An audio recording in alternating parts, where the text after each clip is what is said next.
নমস্কার বন্ধুরা, Rooney and মম কিচেনে আপনাদের স্বাগত। আশা করি সবাই ভালো আছেন। আজ আমি আপনাদের সঙ্গে শেয়ার করব দারুণ স্বাদের ক্রিস্পি ও টেস্টি একটি স্ন্যাক্সের রেসিপি। বিকেলে গরম গরম চায়ের সাথে হোক, সস দিয়ে বা এমনিতেও কিন্তু এই স্ন্যাক্সগুলো খেতে ভীষণই ভালো হয়। খুব অল্প সময়ের মধ্যে আর হাতের কাছে থাকা সাধারণ কয়েকটি উপকরণ দিয়ে এইগুলোকে আপনারা বানিয়েও নিতে পারবেন।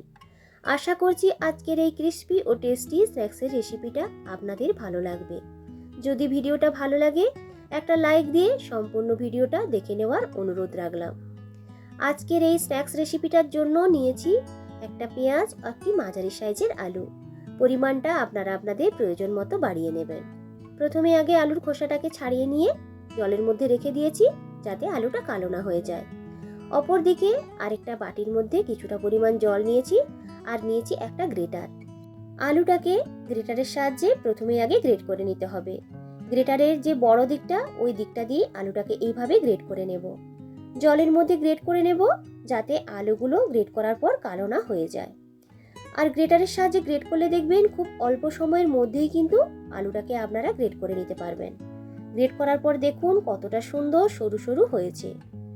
এরপরে এই আলুগুলোকে ভালো করে জল পাল্টে পাল্টে বেশ কয়েকবার ধুয়ে নিতে হবে। এখানে প্রায় 2-3 বার ভালো করে জল পাল্টে পাল্টে ধুয়ে নেওয়ার পর এক্সট্রা জলটাকে ঝরিয়ে নিয়েছি। এরপর জল ঝরিয়ে নেওয়া আলুগুলোর মধ্যে দিয়ে দেব যে পেঁয়াজটা নিয়েছিলাম, সেই পেঁয়াজটাকে স্লাইস করে কেটে রেখেছি। সেই পেঁয়াজটাকে হাত দিয়ে এইভাবে একটু ভেঙে ভেঙে পেঁয়াজটাকে দিয়ে দেব, তাহলে পাপড়িগুলো খুব সুন্দরভাবে খুলে যাবে। এরপরে দিয়ে দিলাম অল্প পরিমাণ একটু ধনেপাতা কুচি। যদি ধনেপাতা হাতের কাছে না থাকে সেক্ষেত্রে স্কিপ করতে পারেন, কারি পাতা থাকলে একটু কারি পাতাও দিতে পারেন। দিয়ে দিলাম ঝালের জন্য লঙ্কা কুচি আর পরিমাণ মতো নুন। ঝালের পরিমাণটা অবশ্যই আপনারা আপনাদের প্রয়োজন মতো দিয়ে দেবেন। সমস্ত কিছুকে ভালো করে মাখিয়ে নেব।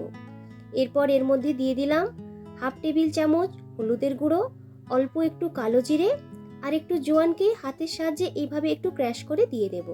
জোয়ানটা দিলে দেখবেন পকোড়াগুলো খেতেও কিন্তু বেশ ভালো লাগবে। এরপরে দিয়ে দিলাম 2 টেবিল চামচ চালের গুঁড়ো। যদি চালের গুঁড়ো না থাকে সেক্ষেত্রে আপনারা এখানে কর্নফ্লাওয়ারও ব্যবহার করতে পারেন। চালের গুঁড়ো কিংবা কর্নফ্লাওয়ার ব্যবহার করলে এই পকোড়াগুলো বেশ সুন্দর কিন্তু ক্রিস্পি তৈরি হবে। সমস্ত কিছুকে হাত দিয়ে ভালো করে মাখিয়ে নেব। আর নুন দেওয়ার কারণে দেখুন আলু এবং পেঁয়াজটা কিন্তু অনেকটাই নরম হয়ে গেছে বাইন্ডিং এর জন্য। এরপর এর মধ্যে দিয়ে দেব বেসন।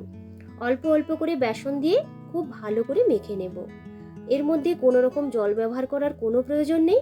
আলুর মধ্যে যে জল আছে সেই জল দিয়ে দেখবেন বেসনটা কিন্তু খুব ভালো করে মাখা হয়ে যাবে। তো দেখুন এইভাবে অল্প অল্প করে বেসন দিয়ে একটা ডোয়ের মতো তৈরি করে নিয়েছি। হাতটাকে ধুয়ে নিয়ে তেল একটু হাতের মধ্যে মেখে নেওয়ার পর যে ডোটা তৈরি করে রেখেছিলাম ওই ডো থেকে অল্প অল্প করে নিয়ে বেশ একটু গোল গোল করে শেপ দিয়ে দেব। আপনারা আপনাদের পছন্দ মতো যে কোনো শেপ দিয়ে দিতে পারেন। আমি আজ এইভাবে একটু গোল গোল করে সাইডগুলোকে খুব ভালো করে একটু সেট করে তৈরি করে নিয়েছি। তো দেখুন কতটা সুন্দর দেখতে হয়েছে। এইগুলোকে রেখে দেব একটি প্লাস্টিক শিটের উপরে। ডাইরেক্ট প্লেটের মধ্যে রাখতে গেলে দেখবেন যখন ভাজার সময় তুলতে যাবেন তুলে নিতে কিন্তু একটু অসুবিধা হবে। আর এইভাবে প্লাস্টিক শিটের মধ্যে রাখলে তুলে নিতে একটু কিন্তু সুবিধেই হবে। একই রকম ভাবে আরও যে ডোটা তৈরি করে রেখেছিলাম সেই ডো থেকে সমস্ত পকোড়াগুলোকে তৈরি করে নেব।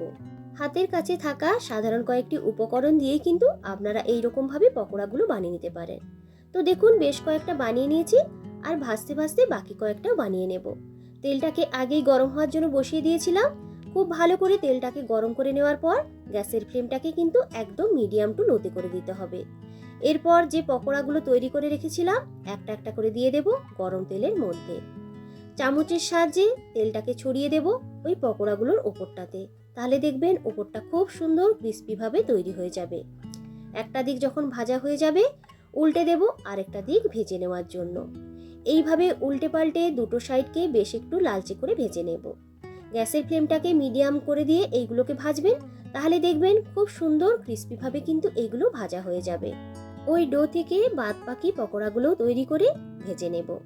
যখনই আপনাদের কোনো স্ন্যাক্স খাওয়ার ইচ্ছে হবে বাড়িতে থাকা একটা আলু আর একটা পেঁয়াজ দিয়ে খুব চটজলদি ভাবে এইভাবে পকোড়াগুলোকে আপনারা বানিয়ে নিতে পারেন। খেতে কিন্তু ভীষণই টেস্টি হয় আর একবার বানিয়ে নিলে বারবার করে কিন্তু বানাতে ইচ্ছে হবে। প্রথমে যে 4টে পকোড়া দিয়েছিলাম তো দেখুন ভাজা হয়ে গেছে, তেলটাকে ঝরিয়ে নিয়ে তুলে নেব। লাস্টের দিকে যে 3টে পকোড়া দিয়েছিলাম সেগুলোকেও বেশ একটু লালচে করে ভেজে তুলে নিয়েছি। এখানে একটা আলু আর একটা পেঁয়াজ দিয়ে 7টা মতো পকোড়া কিন্তু তৈরি হয়েছিল। তো দেখুন কতটা সুন্দর দেখতে হয়েছে আর কতটা ক্রিস্পি তৈরি হয়েছে। একবার হলেও আপনারা কিন্তু এইভাবে বানিয়ে নেবেন। তো বন্ধুরা, আজকের এই ক্রিস্পি ও টেস্টি ইভিনিং স্ন্যাক্সের রেসিপিটা আপনাদের কেমন লাগলো অবশ্যই কিন্তু কমেন্ট করে জানাবেন। ভিডিওটা যদি ভালো লাগে একটা লাইক ও বন্ধুদের সঙ্গে বেশি বেশি করে শেয়ার করার অনুরোধ রাখলাম। আমার চ্যানেলে নতুন বন্ধু হলে অনুরোধ রইল চ্যানেলটিকে সাবস্ক্রাইব করে সাথে থাকার জন্য। একটা প্লেটের মধ্যে সমস্ত পকোড়াগুলোকে সাজিয়ে নিয়েছি আর এর সাথে 2টো কাঁচা লঙ্কাও কিন্তু ভেজে নিয়েছি। এই পকোড়াগুলোকে আর একটু চটপটা বানানোর জন্য উপর থেকে দিয়ে দিলাম অল্প পরিমাণ একটু চাট মশলা আর দিয়ে দেবো একটু বিট নুন। এটা কিন্তু সম্পূর্ণ অপশনাল। বিকেলে গরম গরম চায়ের সাথে সস দিয়ে বা মুড়ি দিয়ে এই পকোড়াগুলো খেতে কিন্তু ভীষণই ভালো লাগে। একবার এইভাবে আপনারা বানিয়ে দেখতে পারেন, আশা করছি আপনাদেরও ভালো লাগবে। তো দেখুন উপর থেকে কতটা ক্রিস্পি হয়েছে আর ভেতরটা কতটা সুন্দর তৈরি হয়েছে। পুরনো বন্ধুদেরকে অসংখ্য ধন্যবাদ জানিয়ে আবারও হাজির হব নতুন কোনো দিন নতুন কোনো রেসিপির ভিডিও নিয়ে। আজকের মতো টাটা।